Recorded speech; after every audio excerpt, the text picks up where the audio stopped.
الحمدللہ رب العالمین والصلاة والسلام علی سید المرسلین نبینا محمد وعلی آلہ وصحبہ اجمعین، اما بعد۔ محترم معزز ساتھیو، آج ایک ایسا عنوان جو ہم میں سے ہر ایک جوان شادی شدہ آدمی کی زندگی میں اس کی سخت ضرورت ہے، وہ آپ کے سامنے رکھنے کی ہم کوشش کرتے ہیں۔ اگر اس کو آپ کچھ نام دینا چاہیں تو یوں نام دے سکتے ہیں، دنیا کا خوش قسمت شوہر۔ کون ہے وہ؟ دنیا کے سب سے خوش قسمت شوہر جسے دنیا نے جانا، انسانیت نے پہچانا، جو اپنی ازدواجی زندگی میں سب سے زیادہ سعادت مند تھے اور اپنے فیملی پرابلمز کو حل کرنے میں سب سے زیادہ چالاک اور زیرک تھے۔ کون ہو سکتے ہیں وہ اگر ہمارے نبی محمد رسول اللہ صلی اللہ علیہ وسلم نہ ہوں تو؟ آئیے اس موضوع کو بھی جاننے کے لیے بہت لمبا وقت چاہیے، اس لیے کہ صحیح حدیثوں میں آپ کی ازدواجی زندگی سے متعلق جو باتیں محفوظ ہیں وہ ماشاءاللہ بہت ہیں، لیکن آپ کی بیویوں میں سب سے زیادہ پیاری بیوی چند نمونے جو ہمارے سامنے پیش کرتی ہیں، ان کو ہم آپ کے سامنے رکھنے کی کوشش کرتے ہیں، جس سے ہمارے دلوں کو جہاں سرور ملے گا، وہیں اپنی ازدواجی زندگی میں پریشان حال انسان کے لیے بڑی اچھی رہنمائی بھی ملے گی۔ عائشہ رضی اللہ تعالیٰ فرماتی ہیں کہ نبی کریم صلی اللہ علیہ وسلم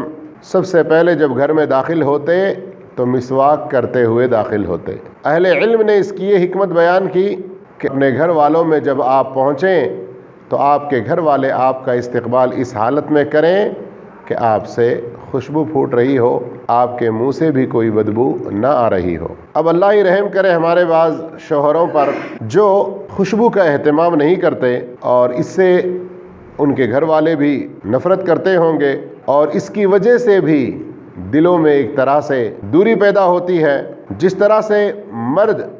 یہ خواہش کرتا ہے کہ عورت بن سنور کر اچھی خوشبوؤں میں معطر ہو کر اس کے سامنے حاضر ہو، مرد کو بھی اس کا اہتمام کرنا چاہیے۔ اللہ کا فرمان ہے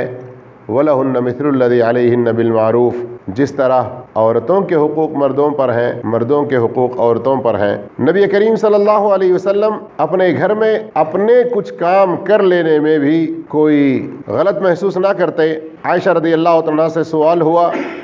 کہ نبی کریم صلی اللہ علیہ وسلم گھر میں کیا کرتے ہیں؟ تو آپ رضی اللہ عنہ نے جواب دیا کہ وہ عام انسانوں میں سے ایک انسان تھے۔ اپنا جوتا سل لیتے، کپڑے میں کہیں کچھ ٹاکا لگانا ہوتا تو لگا لیتے، بکری کا دودھ دوہ لیتے، اور اپنی خود خدمت میں یعنی اپنے کام خود ہی کرنے لگتے۔ تو مرد ہو کر کچھ کام کر لینا یہ بڑے اور ہمارے اکابر کی عادت مبارکہ تھی، اور وہ ایسا کیوں کرتے تھے؟ اس لیے کہ نبی کریم محمد مصطفیٰ صلی اللہ علیہ وسلم کا نمونہ ان لوگوں کے سامنے تھا۔ ایک مرتبہ حضرت عائشہ صدیقہ رضی اللہ تعالیٰ عنہا نے 11 بیویوں کی ایک بڑی لمبی داستان سنائی کہ وہ کس طرح سے آپس میں جمع ہوئیں، اکٹھا ہوئیں، اور 11 کی 11 بیویوں نے آپس میں یہ عہد و پیمان کر لیا کہ اپنے اپنے شوہروں کے بارے میں کوئی بھی بات نہیں چھپائے گی۔ تو وہ اندازہ کریں کہ کتنی لمبی گفتگو ہوگی، لیکن اللہ کے رسول صلی اللہ علیہ وسلم نے ان کی بات کو نہیں کاٹا، اور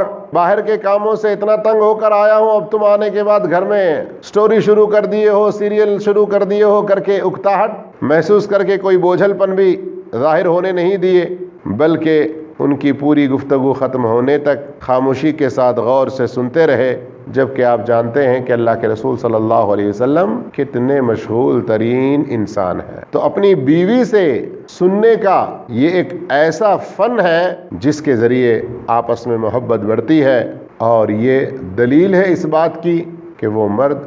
اپنی عورت کا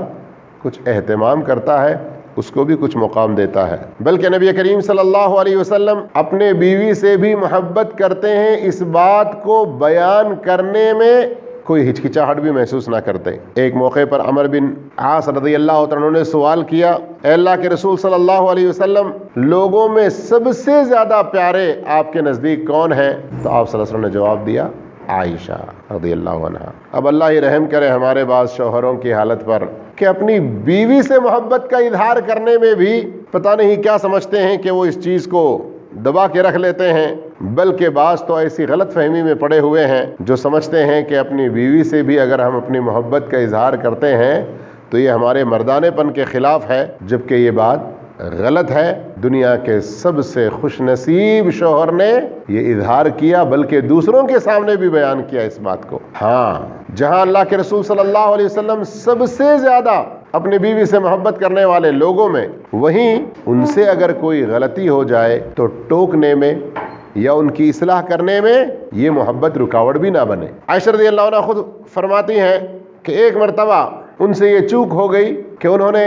حضرت صفیہ رضی اللہ عنہا کے بارے میں کہا کہ وہ صفیہ ایسی ہے ویسی ہے، کچھ ان کا نقص بیان کیا کہ وہ پست قد ہیں اس طرح سے۔ آپ صلی اللہ علیہ وسلم نے فرمایا، اے عائشہ، تم نے ایسی بات کہی کہ اگر اس کو سمندر میں ملا دیا جائے تو سمندر کا پانی خراب ہو جائے۔ مطلب کیا ہے یہاں پر کہ یعنی کسی کی محبت میں ایسے اندھے نہ ہو کہ غلطی کریں تو اصلاح بھی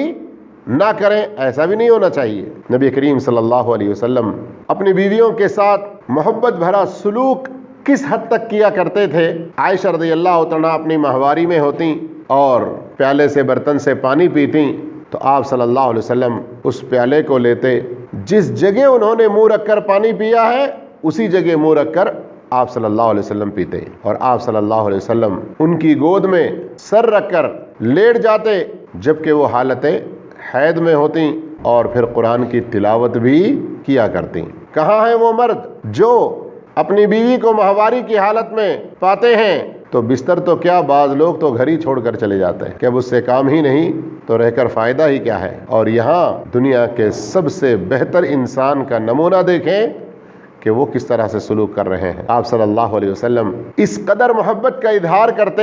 کہ ان کو ان کے نام سے بلانے میں بھی یا عائشو کر کے آواز دیا کرتے تھے۔ اور آج ہمارے کچھ شوہر ایسے ہیں، بعض شوہر ایسے ہیں کہ بیوی کو ان کے نام سے نہیں بلاتے، یا بلکہ جب بات کرنا ہوتا ہے یا فون وغیرہ پر بھی گفتگو کرنا ہوتا ہے تو گندے ناموں کے ساتھ، برے القاب کے ساتھ اور بڑی ہی زیادتی کرتے ہوئے جو گندے سے گندہ مفہوم ہو سکے وہ اپنی بیوی کے لیے استعمال کر کے آپس میں محبتوں کے ختم ہونے کا خود ہی اپنی زبان سے اظہار کرتے ہیں۔ نبی کریم صلی اللہ علیہ وسلم اس حد تک بہتر سلوک کرتے کہ ایک مرتبہ آپ صلی اللہ علیہ وسلم عید والے دن مسجد کے صحن میں حبشی لوگ اپنے ہتھیاروں سے کھیل رہے تھے۔ عائشہ رضی اللہ عنہا آپ صلی اللہ علیہ وسلم کے پیچھے کھڑے ہو کر آپ کے گال سے گال لگا کر اس کھیل کو دیکھتی رہیں۔ آپ صلی اللہ علیہ وسلم اس وقت تک وہاں سے نہیں ہٹے جب تک کہ وہ خود ہی تھک کر پیچھے نہ ہٹ گئیں۔ علماء لکھتے ہیں کہ خود آپ صلی اللہ علیہ وسلم نے یہ کیوں نہیں کہا کہ اب تو بس کرو نا،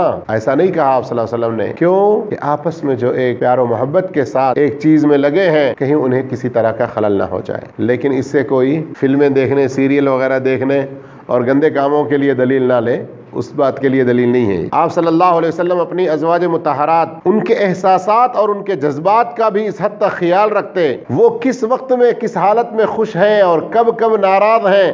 اس کا بھی اللہ کے رسول صلی اللہ علیہ وسلم پوری طرح سے جائزہ لیا کرتے۔ ایک مرتبہ آپ صلی اللہ علیہ وسلم نے عائشہ رضی اللہ عنہ سے فرمایا، اے عائشہ، میں جانتا ہوں کہ تم کس وقت مجھ سے راضی ہوتی ہو اور کس وقت تم مجھ سے غصہ ہوتی ہو۔ تو فوراً عائشہ رضی اللہ عنہ نے کہا کہ اللہ کے رسول صلی اللہ علیہ وسلم یہ کیسے آپ نے پہچان لیا؟ تو آپ صلی اللہ علیہ وسلم نے فرمایا، جب تم مجھ سے خوش ہوتی ہو، خوش رہتی ہو تو کہتی ہو ورب محمد، محمد کے رب کی قسم، اور جب تم مجھ سے ناراض ہوتی ہو تو کہتی ہو لا ورب ابراہیم، نہیں ابراہیم کے رب کی قسم۔ اور حدیث میں آتا ہے کہ اس موقع پر عائشہ رضی اللہ عنہ نے کہا، اللہ کے رسول صلی اللہ علیہ وسلم، میں تو اور کچھ نہیں کرتی، بس آپ کا نام ہی تو چھوڑ دیتی ہوں۔ غور کیجئے کہ آپ صلی اللہ علیہ وسلم کتنے لطف کے ساتھ، کتنے پیار و شفقت کے ساتھ اپنی زوجہ مطہرہ عائشہ صدیقہ رضی اللہ عنہا کے ساتھ تعامل فرما رہے ہیں، اور ہم میں سے کچھ لوگ اپنی بیویوں کے ساتھ کس قدر سختی کے ساتھ اور بہت ہی نفرت زدہ سلوک کرتے ہیں۔ اللہ کے رسول صلی اللہ علیہ وسلم کی اس ازدواجی زندگی سے بھی، آپ صلی اللہ علیہ وسلم کے ایک بہتر شوہر ہونے کی حیثیت سے بھی ہمیں آپ کو اپنا نمونہ بنانا چاہیے۔ آپ صلی اللہ علیہ وسلم کی محبت عائشہ رضی اللہ عنہا سے کوئی وقتی طور پر تھوڑی دیر کے لیے نہ تھی، بلکہ کبھی اگر کچھ غصہ آ گیا ازدواجی زندگی میں کبھی کوئی ایسی چیز ہو گئی جیسے بعض دفعہ ہو جاتا ہے تو تب بھی اللہ کے رسول صلی اللہ علیہ وسلم اپنی اصل جو محبت ہے اس کے اظہار میں پیچھے نہ رہتے. ایک موقع پر ابو بکر رضی اللہ عنہ اجازت لے کر آئے اور سنا اپنی بیٹی عائشہ کو کہ وہ اللہ کے رسول صلی اللہ علیہ وسلم پر آواز اونچی کی جا رہی ہے. فوراً کہا اے ام رومان کی بیٹی، اور پھر اسے کچھ کوسنے لگے، اور ان کو باپ ہے نا تو اپنی بیٹی کو کوسنے لگے کہ تم یہ کیا اللہ کے رسول صلی اللہ علیہ وسلم کے ساتھ بے ادبی کر رہی ہو، جانتی نہیں ہو کہ اللہ کے رسول ہیں، ان پر تم آواز اونچی کر رہی ہو. ہم جیسے ہوتے تو کیا کرتے؟ چلو بڑے اچھے موقع پر ہمارے سسرے صاحب آ گئے ہیں، اب تک یہ مجھ پر برس رہی تھی نا، اب میں ذرا سرک جاتا ہوں. اب تو بہت جلد ہی نوٹس نہیں لینا چاہیے اور جھگڑے گالی گلوچ میں نہیں اتر جانا چاہیے، اور نامعلوم مدت کے لیے اپنی بیوی کو الگ کر دینا یا اس سے بات چھوڑ دینا یا اسے میکا بھگا دینا، ایسے کام نہیں کرنا چاہیے. ایک اور واقعے پر غور کریں کہ جب ایک بہت ہی غمزدہ واقعہ پیش آیا عائشہ رضی اللہ عنہا کی زندگی میں کہ منافقین نے آپ پر جھوٹی تہمت لگائی اور اس قدر پکار اٹھایا منافقوں نے کہ عائشہ رضی اللہ عنہا تو کئی دنوں تک بالکل غافل رہی، پتہ ہی نہیں تھا، لیکن سماج میں، معاشرے میں، مدینے میں کافی خبر پھیل چکی تھی، لیکن اس کے باوجود اللہ کے رسول صلی اللہ علیہ وسلم کی رائے عائشہ رضی اللہ عنہا کے بارے میں ذرا بھی نہیں بدلی. ممبر پر کھڑے ہوئے آپ صلی اللہ علیہ وسلم ایک موقع پہ فرمایا واللہ ما علمت علی اہلی الا خیرا، میں اپنے گھر والوں کے بارے میں خیر ہی، اچھی ہی بات جانتا ہوں، جو کچھ تم الزام لگا رہے ہو ان چیزوں سے میرے گھر والے پاک. کہاں ہیں وہ لوگ جو اپنی بیویوں کے بارے میں اڑتی ہوئی کچھ خبریں سن لیتے ہیں، سنجیدگی کے ساتھ غور و فکر کرنے کے بجائے کئی سالوں کی اب تک زندگی جو اچھی چلتی آ رہی ہے اس کو سامنے رکھ کر اچھا گمان کرنے کے بجائے فوراً ہی برے فیصلے کر بیٹھتے ہیں اور بعد میں پچھتانے لگتے ہیں. ایک مرتبہ کسی سوکن کے گھر سے عائشہ رضی اللہ عنہا کے پاس کوئی کھانے کی چیز آئی ایک پیالے میں، جبکہ آپ صلی اللہ علیہ وسلم عائشہ رضی اللہ عنہا کے گھر پہ موجود ہیں، اور عائشہ رضی اللہ عنہا کو پتہ نہیں کچھ سوکنیت کی ایسی غیرت آ گئی کہ مارا اور پیالہ ٹوٹ گیا. اب دیکھیے اللہ کے رسول صلی اللہ علیہ وسلم نے نہ ڈنڈا اٹھایا نہ زبان دراز، بلکہ آپ صلی اللہ علیہ وسلم بس اتنا ہی کہا غارت امکم، تمہاری ماں کو سوکنیت کی غیرت آ گئی ہے. ماں کا مطلب سمجھ رہے ہیں کہ اللہ کے رسول صلی اللہ علیہ وسلم کی تمام بیویاں ہم تمام مسلمانوں کے لیے ماں کے درجے میں ہیں، جیسے اللہ نے قرآن میں بھی فرما دیا وَأَزْوَاجُهُ أُمَّهَاتُهُمْ. پھر آپ صلی اللہ علیہ وسلم نیچے گرے ہوئے اس پیالے کے ٹکڑوں کو جمع کیا اور وہ پیالہ جو ٹوٹا تھا خود اس گھر میں ہی رہنے دیا، اور وہاں جو عائشہ رضی اللہ عنہا کے گھر میں اچھا تھا پیالہ وہ دے کر بھیج دیا. تو اس سے بھی یہ بات معلوم ہوتی ہے کہ خاص کر جو لوگ ایک سے زیادہ بیوی رکھے ہوئے ہیں وہ اس طرح کے کچھ غیرت والے معاملات دیکھیں تو فوری نوٹس لے کر اپنی زندگی کو خراب نہ کر لیں، بلکہ اللہ کے رسول صلی اللہ علیہ وسلم کو اپنے لیے بہترین نمونہ بنائیں. آپ صلی اللہ علیہ وسلم جب سو جاتے، آرام فرماتے تو پسند کرتے کہ اپنا سر مبارک عائشہ رضی اللہ عنہا کے ران پہ رکھیں. آپ صلی اللہ علیہ وسلم کی وفات جب ہوئی تو کس حالت میں ہوئی کہ آپ صلی اللہ علیہ وسلم کا سر عائشہ رضی اللہ عنہا کے اس گردن اور سینے کے بیچ میں اس جگہ پر آپ صلی اللہ علیہ وسلم کا گردن مبارک وہاں پر تھا. بتانے کا مقصد یہی ہے کہ اللہ کے رسول صلی اللہ علیہ وسلم کی زندگی، جس زندگی کے بارے میں اللہ عز و جل فرماتا ہے لَقَدْ كَانَ لَكُمْ فِي رَسُولِ اللَّهِ أُسْوَةٌ حَسَنَةٌ، اللہ کے رسول صلی اللہ علیہ وسلم کی زندگی میں تمہارے لیے بہترین نمونہ ہے. تو یہ نمونہ صرف نماز ہی میں نہیں، یہ نمونہ صرف روزہ میں ہی نہیں، یہ نمونہ صرف حج میں ہی نہیں، زندگی کے تمام گوشوں میں، زندگی کے تمام پہلوؤں میں. ان میں سے ایک ہماری روزمرہ کی زندگی، ہماری جو اپنی بیویوں کے ساتھ، عورتوں کا اپنے شوہروں کے ساتھ ہماری جو ازدواجی زندگی ہے، اس میں بھی آپ صلی اللہ علیہ وسلم ہمارے لیے بہترین نمونہ ہے. اور اس نمونے کے صرف چند ہی پہلوؤں کو آپ کے سامنے رکھا گیا، اور وہ بھی صرف عائشہ رضی اللہ عنہا سے جو مروی ہیں، اور وہ بھی ان کی تمام مرویات کو نہیں بلکہ صرف ان میں سے گنے چنے چند ایک. اب اگر ہم آپ صلی اللہ علیہ وسلم کی زندگی کے ازدواجی زندگی کے اور پہلوؤں کو دیکھیں اور ان کو ہم اپنی زندگی میں نمونہ بنائیں تو یقیناً ہمارے مشاکل بھی دور ہوں گے، ہمارے جو ازدواجی پریشانیاں ہیں وہ دور ہو سکتی ہیں، اور اللہ رب العالمین نے نمونہ بنانے کا حکم دیا ہے تو اب اللہ کی اطاعت بھی ہوگی، اور اس طریقے سے بھی ہم اللہ کی صحیح بندگی کرنے والے بنیں گے۔ تو ضروری ہے کہ جو شخص اپنی زندگی میں، ازدواجی زندگی میں سعادت، خوشبختی اور آرام چاہتا ہے، وہ نبی صلی اللہ علیہ وسلم کی ازدواجی زندگی کے اس نمونے کو بھی اپنانے کی ضرور کوشش کرے، اور اپنی زندگی کو امن و امان اور برکتوں والی زندگی بنائیں، اور یہ دعا کرنا نہ بھولیں جو اللہ رب العالمین نے ہمیں قرآن میں سکھایا، ربنا ہب لنا من ازواجنا وذریاتنا قرۃ اعین وجعلنا للمتقین اماما۔ اللہ تعالی ہم سب کو نیک توفیق عطا فرمائے، ہمارے زندگی کے ہر گوشے میں، خصوصاً ہماری ازدواجی زندگی میں بھی اللہ کے رسول صلی اللہ علیہ وسلم کو بہترین نمونہ بنانے کی توفیق عطا فرمائے۔ جزاکم اللہ خیرا، وآخر دعوانا الحمد للہ رب العالمین، والسلام علیکم ورحمۃ اللہ وبرکاتہ۔